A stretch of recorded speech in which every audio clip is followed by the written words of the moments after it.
All right. Last Wednesday we finished Song of Solomon chapter 1. There was, and as we've talked about with regard to the imagery, there's differing opinions in terms of what exactly is being expressed, utilizing this imagery between some, as I mentioned, with the New American Commentary by Garrett, he leans more towards the sexual imagery side. Zur from the Bible Commentary leans more towards more of a literal side, and personally I kind of tend to be in the middle. Some I agree with Garrett, some I agree with Zur. Some of it I don't know where they're coming from in either of them. But with regard to the kind of the message of this song, it is a song being sung by Solomon and his love.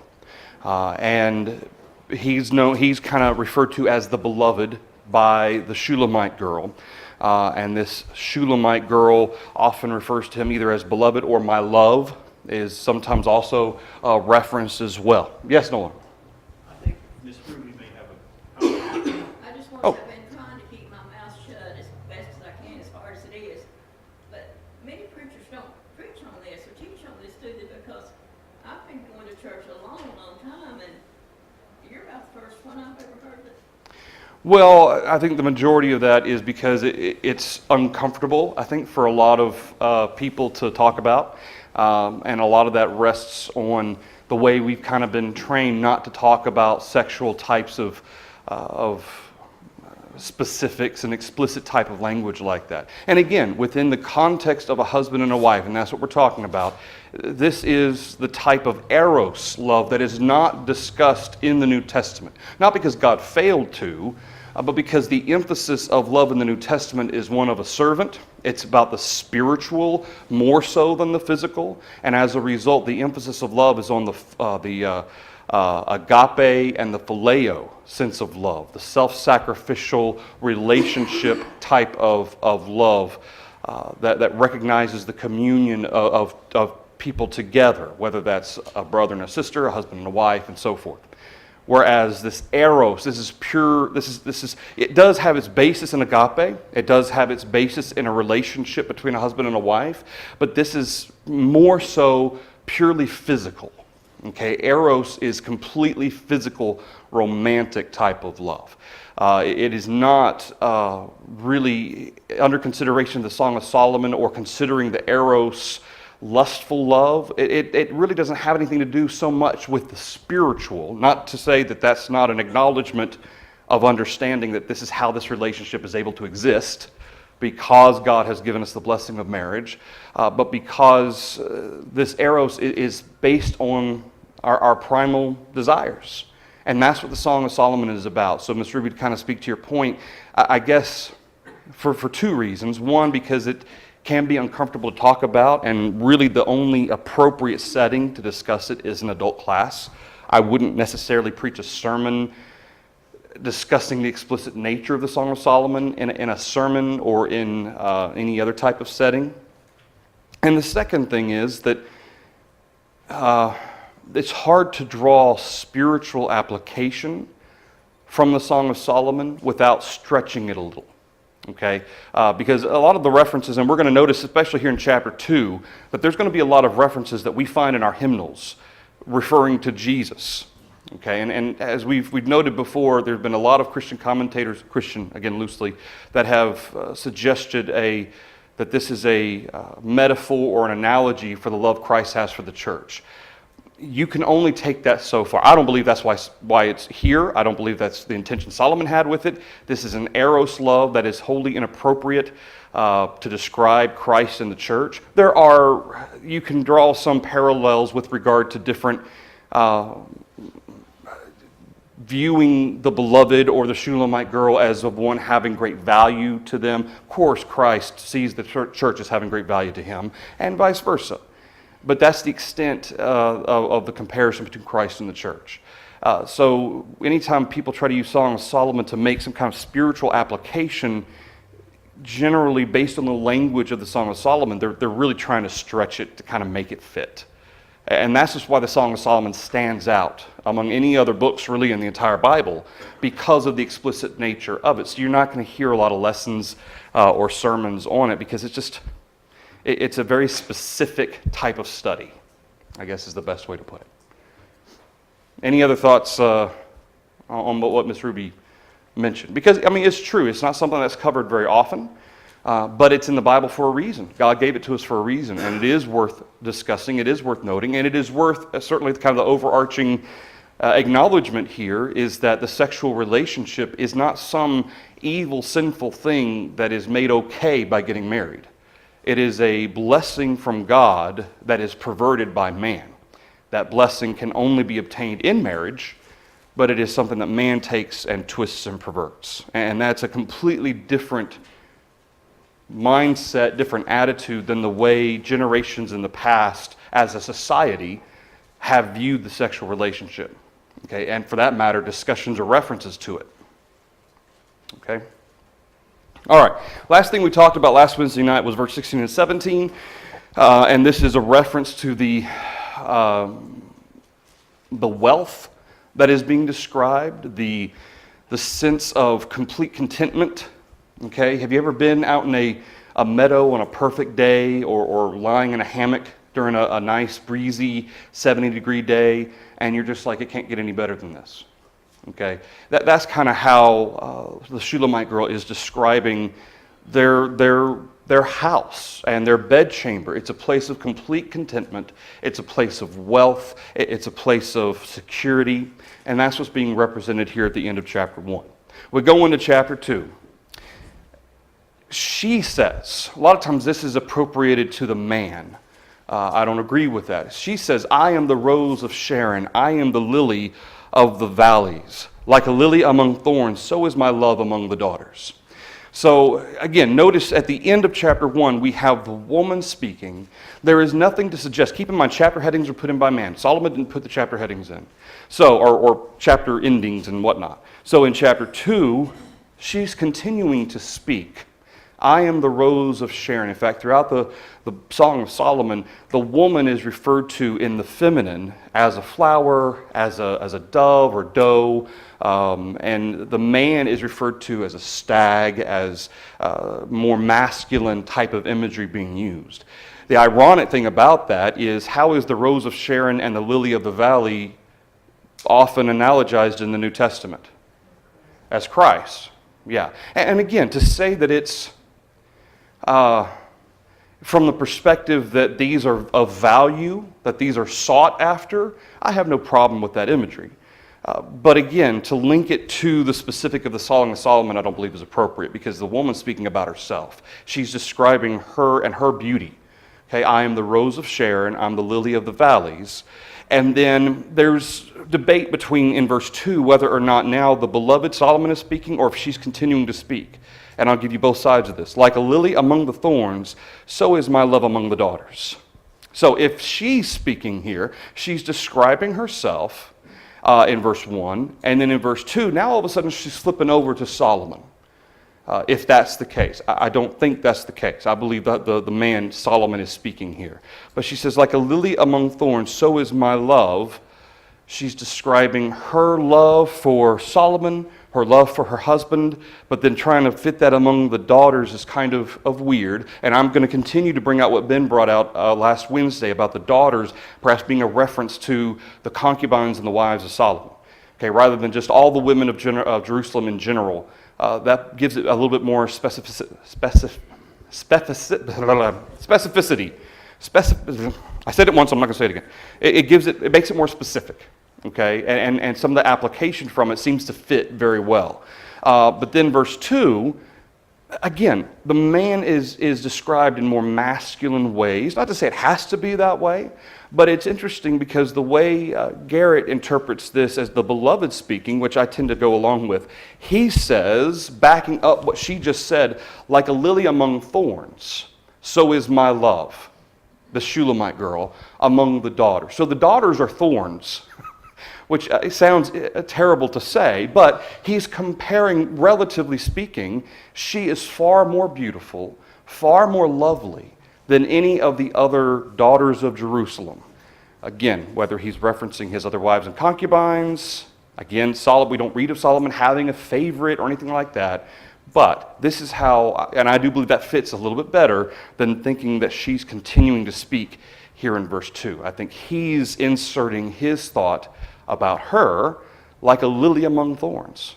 But what's interesting about this, and I want to read you this excerpt from what Garrett says about verse 1, because I find this, it's really interesting what he says here to describe the fact that sometimes we think of this as the rose of Sharon, the lily of the valleys, that's something special.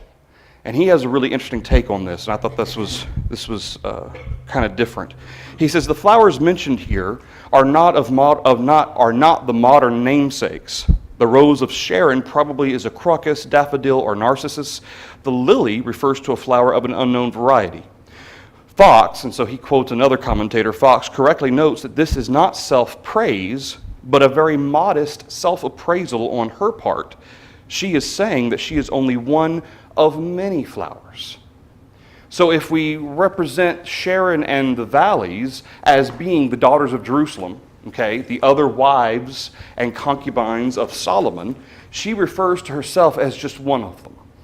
Okay, I'm a rose of Sharon, I'm a lily of the valleys, I'm just one of the flowers. Then Solomon kicks in and says, oh, no. You are much more than just one of the rest. You're special. You're different. And to me, that fits the flow of the thought process coming from chapter 1, and we're diving a little bit deeper here into chapter 2, describing how deep and intense this love, and for that matter, with regard to the explicit sexual references, we're going to start getting deeper into that here in chapter 2 and chapter 3 as well. And so it's kind of escalating, describing just how great this bond between these two really is. Okay, so any thoughts through verses 1 and 2? Like I said, I think verse 1, the woman speaking, verse 2, Solomon speaking. And he says, no, you're not just one of many, you're special. You're a lily among thorns.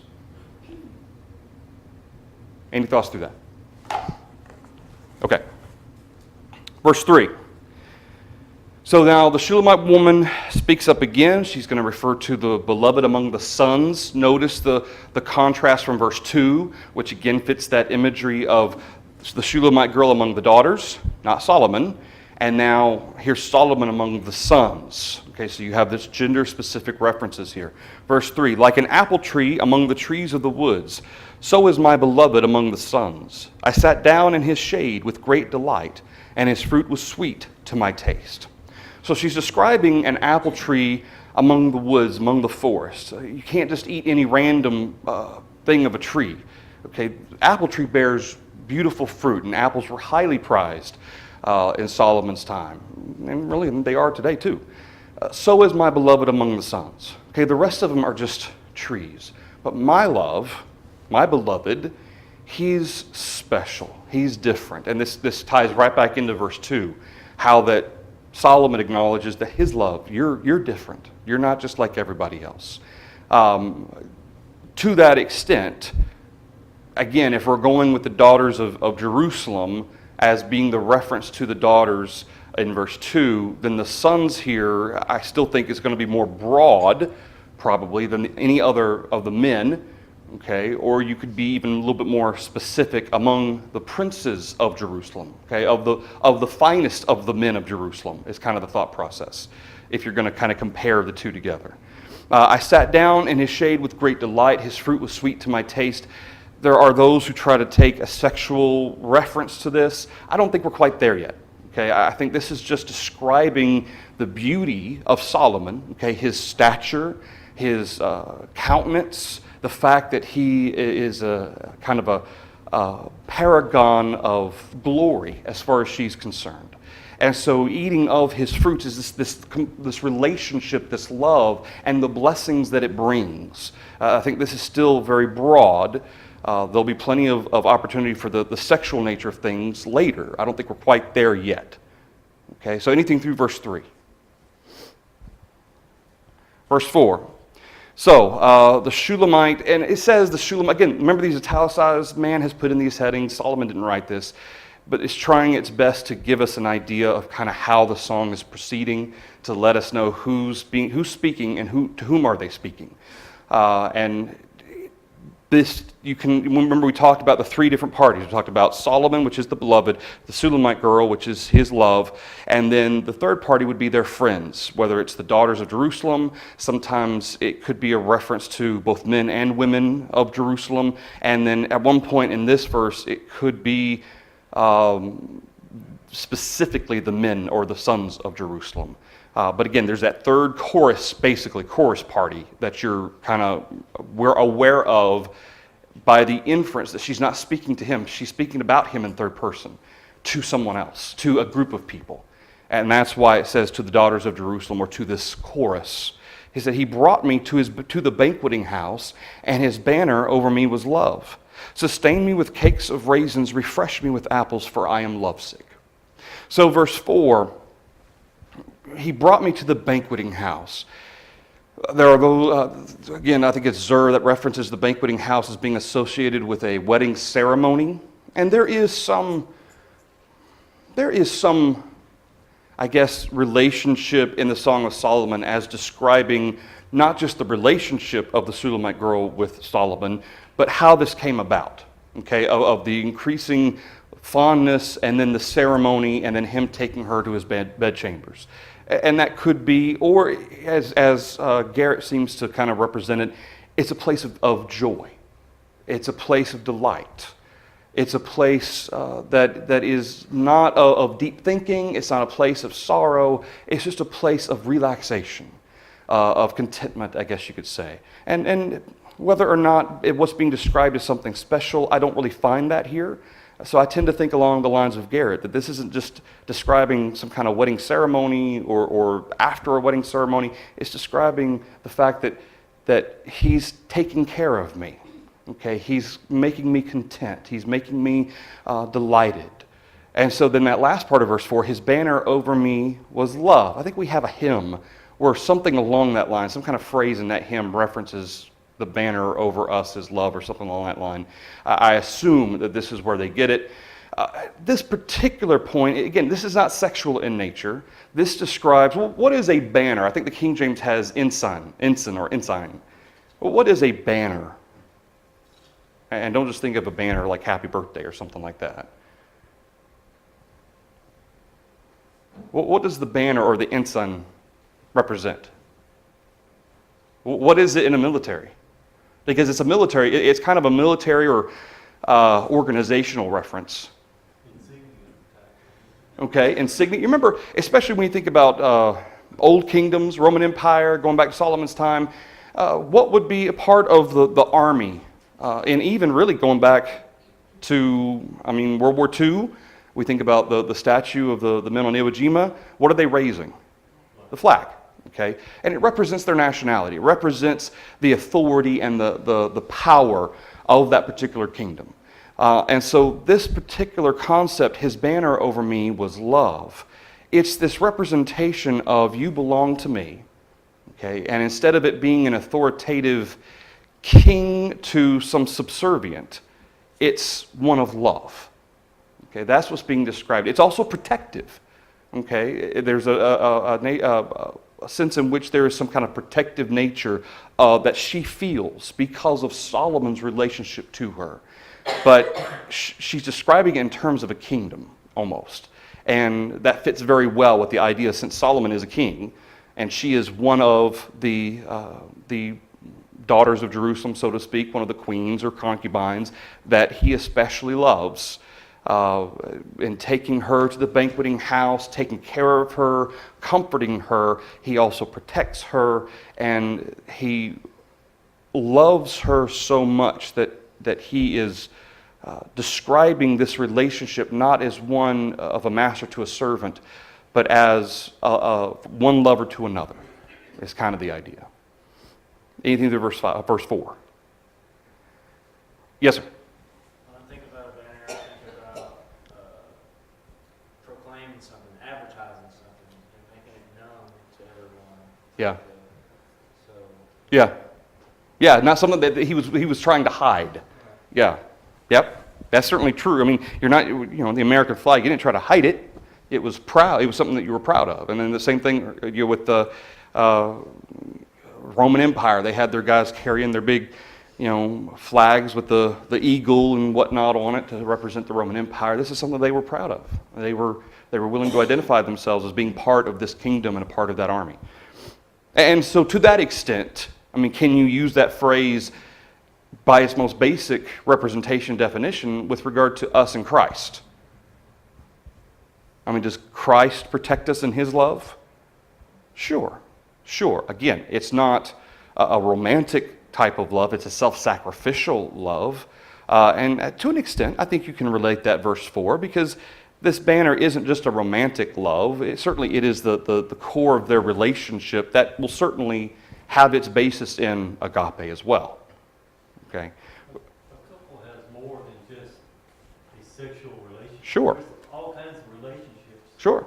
Between friendship and parenting and doing things together.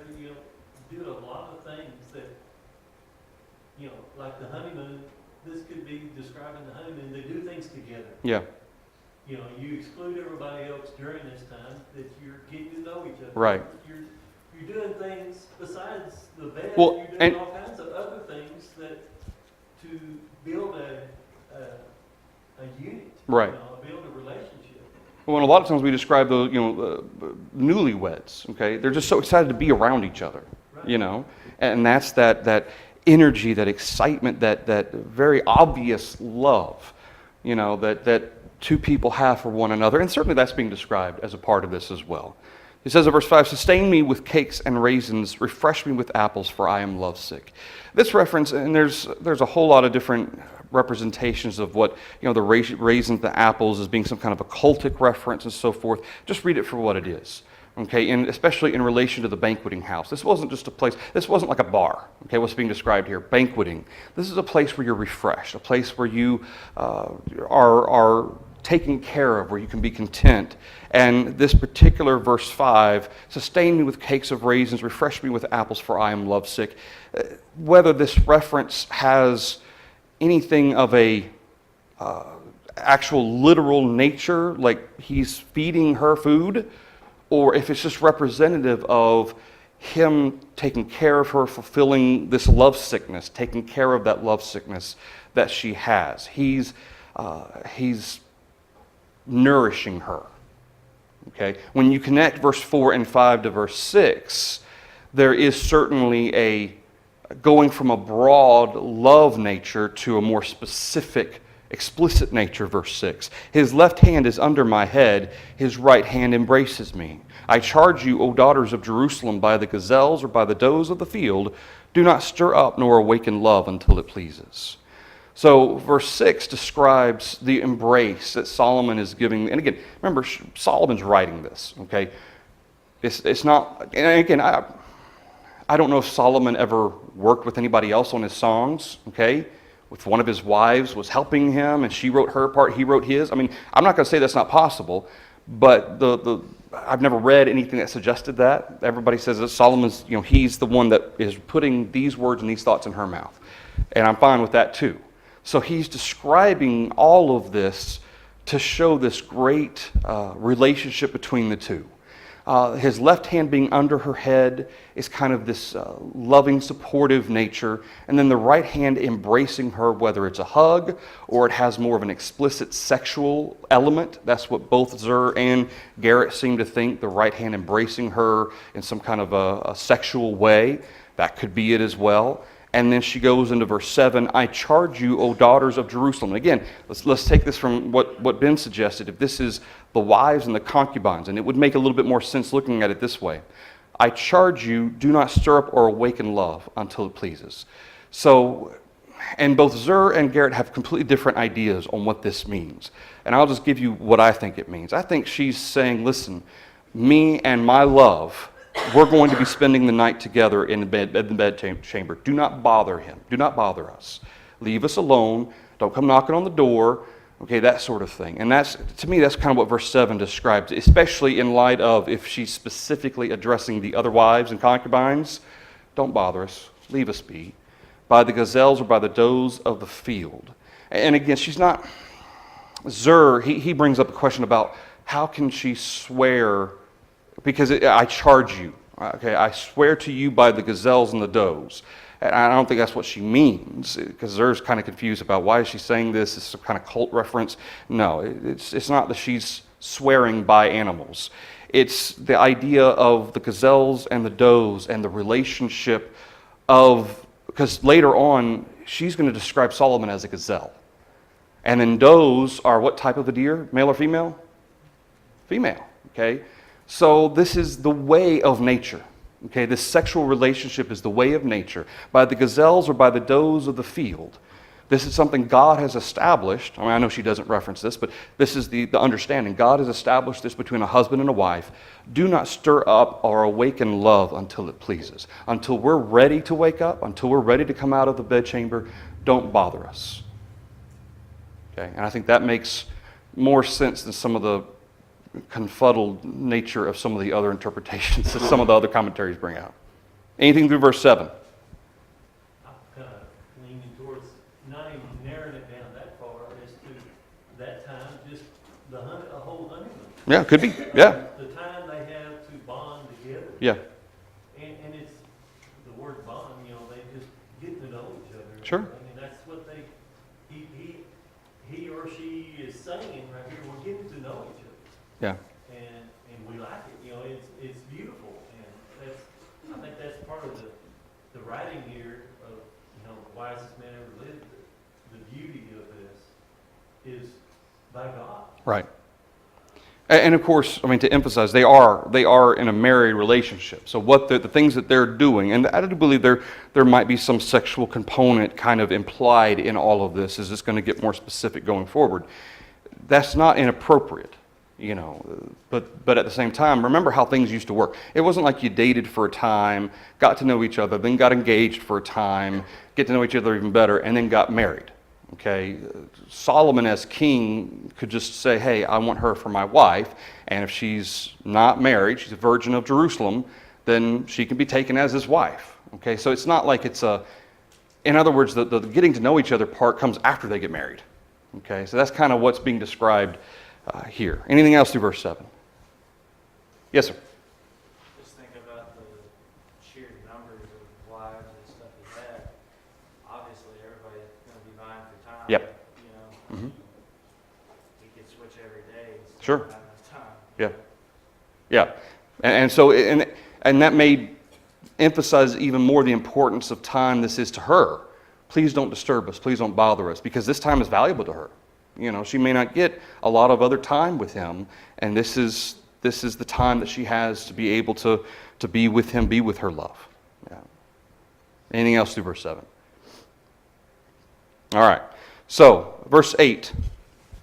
Now she's going to describe Solomon, and this is where she starts describing him as a gazelle bounding over the hills, coming to try to find her, and so forth. And so try to keep in mind through this analogy that this is describing his longing for her and her longing for him to long after her.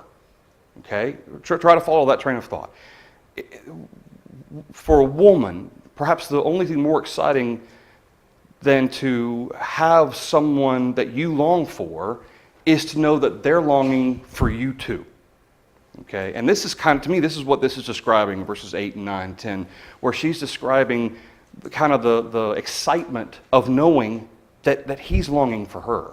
The voice of my beloved, behold, he comes leaping upon the mountains, skipping upon the hills. My beloved is like a gazelle or a young stag. Behold, he stands behind our wall. He is looking through the windows, gazing through the lattice. My beloved spoke and said to me, rise up, my love, my fair one, and come away. For lo, the winter is past, the rain is over and gone. The flowers appear on the earth, the time of singing has come, and the voice of the turtle dove is heard in our land. The fig tree puts forth her green figs, and the vines with the tender grapes have a good smell. Rise up, my love, my fair one, and come away. So notice how he's longing after her. He wants to be with her. He's trying to find her. And then when he does, he says, rise up, my love, my fair one, and come away. Okay, so, and again, verses 8 and 9, I don't read anything more into this than what's just being described, this desire to be with her. Okay, to find her, to take her away. Even Garrett doesn't go so far as to translate anything else out of this or to interpret anything else out of this, but there are others that go even further than Garrett does on some of this. But then in verse 10, notice how he describes the time of year. If you were to pick a season that fits with all of this, what season would it be? Spring. And what is springtime known for? Love. It's the mating season. Okay? And remember that in the imagery that she's already established, she's established the gazelles and the does. You know, there's not to say animalistic, but a kind of more of a natural imagery that she's putting forward. And so for him then to represent that same imagery with relationship to nature and the springtime, okay, that fits perfectly with the thought process that's already been established by the Shulamite girl, okay, by the love. And so he describes the flowers and the singing and the turtle dove, the fig trees now blooming, the vines and the tender grapes have a good smell. Everything's ready. Okay, this is the time now. Come away. Rise up, my love, my fair one, and come away. Verse 13. Verse 14. O my dove, in the clefts of the rock, in the secret places of the cliff, let me see your face. Let me hear your voice. For your voice is sweet and your face is lovely. So between Zer and Garrett, they're not sure if this is the man or the woman speaking of verse 14. Generally speaking, the dove has more of a feminine aspect, and so it could very well be Solomon speaking to his love. That's kind of how, there's nothing to suggest that between verse 13 and 14 that the tense has switched or the genders have switched in any way. It's as if, and again, especially considering the fact that he was chasing her earlier, trying to find her, longing for her, the fact that she's kind of hidden away. Notice my dove in the clefts of the rock, in the secret places of the cliff. It's like she's hard to get to, but now he's able to get to her. Okay, and whether you want to describe that in terms of the interpretation of that imagery, I tend to look at this as more so Solomon longing for her, and as soon as they are married, now they're husband and wife, now he can embrace her the way that he wants to. Okay, I think that's probably the best analogy to put for this, because she's in a secret place. He can't access her. He can't get to her. Okay, he can see from afar and so forth, but now he can actually have her and embrace her. Let me see your face. Let me hear your voice. For your voice is sweet and your face is lovely. And, you know, it's describing beyond. This isn't just some sexual reference, verse 14. This is her. This is who she is. And he says, you're beautiful. You're lovely. And, you know, I like everything about you is kind of the idea here in verse 14. Just to note, in case anybody was wondering, verse 14, the clefts of the rock and so forth, that is not a reference to our hymns that we sing, hides me in the cleft of the rock or whatnot. Okay, yeah, similar language here, but what do our hymns kind of base that language on? Moses, okay, who was hidden in the cleft of the rock, and God passed by, and Moses was able to see the back of God. Remember?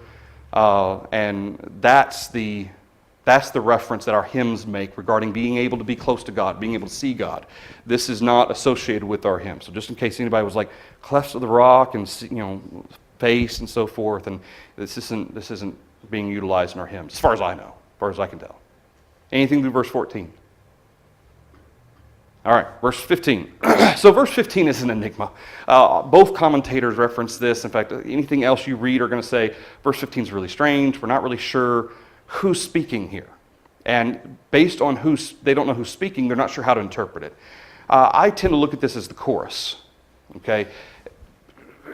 Garrett tends to think this is Solomon still speaking. Catch us the foxes, the little foxes that spoil the vines, and our vines have tender grapes. And certainly it could be Solomon, it could be the Shulamite girl, it could be the chorus. But to me, fitting with the imagery, notice how earlier when he was describing the springtime, verse 13, the vines with the tender grapes, they have a good smell. Now is the time. This is the time for love. This is the time to be able to embrace this relationship. And whoever it is that's speaking, they don't want anything to spoil that. Okay? Catch us the foxes. So keep sticking with that nature imagery. The foxes are going to eat all the grapes if we let them. Catch them so that our vines will remain tender and we can keep this time. Okay? So whoever it is speaking, Solomon, her brothers are mentioned here. Regardless, this idea would be whoever or whatever might interrupt this opportunity, this time for the two of them, whoever might or whatever might cut that time short or cause that time not to be enjoyable for them, to try to avoid that. Okay, that's kind of the thought process that I have in verse 15. And again, that seems to make most sense to me. Anything through verse 15. Okay, verse 16 and 17, and then we'll be done with chapter 2. My beloved is mine, and I am his. He feeds his flock among the lilies. Until the day breaks and the shadows flee away, turn, my beloved, and be like a gazelle or a young stag upon the mountains of Bether. So, here in verse 16, she talks about him again in the third person to the chorus or audience, however you want to kind of look at it. Again, not audiences in play, but you're singing, so this is somebody's hearing it. My beloved is mine, I am his. Okay, the two are one. They're married. They're in this relationship. He feeds his flock among the lilies. Remember, she's the lily. All right, and his needs, his desire, he feeds among the lilies. Okay, he is able to nourish himself. And especially if we tie in the imagery of all of the lilies earlier in chapter 2, being all of the wives and all of the concubines, then she is one of these with whom he has this relationship. All right, we'll stop there with verse 16. We'll finish verse 17 next week. We'll pick up in chapter 3. Thank you, everybody, for the thoughts and comments.